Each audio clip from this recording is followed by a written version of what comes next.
bizim üçün Gəncə Dövlət Kukla Teatrı üçün çox əlamətdar gündür.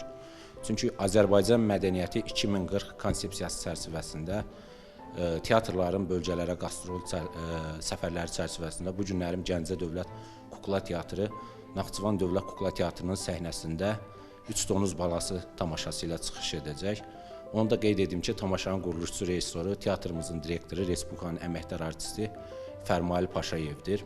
Ümumiyyətlə, bu cür səfərlər teatrlar arasında bir körpü yaradır, mədəniyyət körpüsü yaradır və hər iki teatrın inkişafına gətirib çıxardır. Naxçıvan Dövlət Kukla Teatrı və Gəncə Dövlət Kukla Teatrı arasında bir dostluq memorandumunda imzalanıb, hansı ki, bu memoranduma əsasən hər iki teatr bir-birindən sənət mübadiləsi aparacaq. Zaman-zaman artıq Naxçıvan Dövlət Kukla Teatrı bir dəfə bizdə olub, zaman-zaman bu teatrların bir-birinə gediş-gəliş səfərləri daha da çox olacaq. Kollektiv Naxçıvan Dövlət Kukla Teatrının səhnəsində İngilis xalq nağılı əsasında hazırlanmış 3 donuz balası tamaşasını uğurla nümayiş etdirib.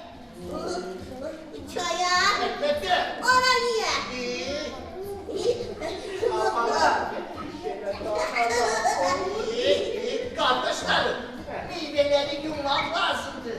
Sonra yemek lazımdır.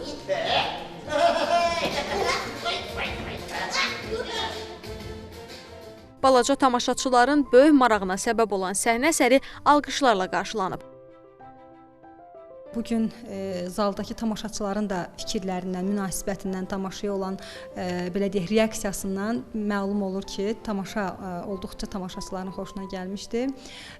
Düşünürük ki, yəni mədəniyyət sahəsində, incəsənət sahəsində bu cür qarşılıqlı əməkdaşlıqlar yeni belə deyək, perspektivlər açır.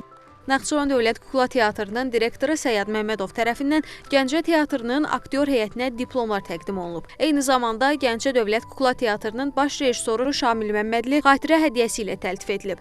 Qarşılıqlı mədəni əməkdaşlığın göstəricisi olaraq Şamil Məmmədli Naxçıvan Dövlət Kukla Teatrına xatirə hədiyyələrini təqdim edib. Tamaşa olduqca maraqlı keçdi və Naxçıvanda yaşayan bizim dəyərli teatr sevərlər hər biri bu tamaşanı çox bəyəndilər və çox sevdilər. Azərbaycanda bilirsiniz ki, 5 kukla teatrı var və davamlı şəkildə bizim fəaliyyətimizin istiqaməti ondan ibarət ki, uşaqları telefonla, digər sosial şəbəkələrdən biraz kənarda saxlayıb, əsas olaraq onlara belə deyək, öz milli mənəvi dəyərlərimizi aşılayaq və onlar milli ruhda, vətənpərvər ruhda böyüyüb vətənimizə, millətimizə layiqli gənclər, kadrlar olsunlar. Qeyd edək ki, bu kimi qastrol səfərlər teatrlararası əlaqələrin genişlənməsinə, milli mənəvi dəyərlərin təbliğinə mühüm töhfə verir. Həsən Məmmədov, Tərlan İbrahimova, Emin Babayev, NTV Xəbər.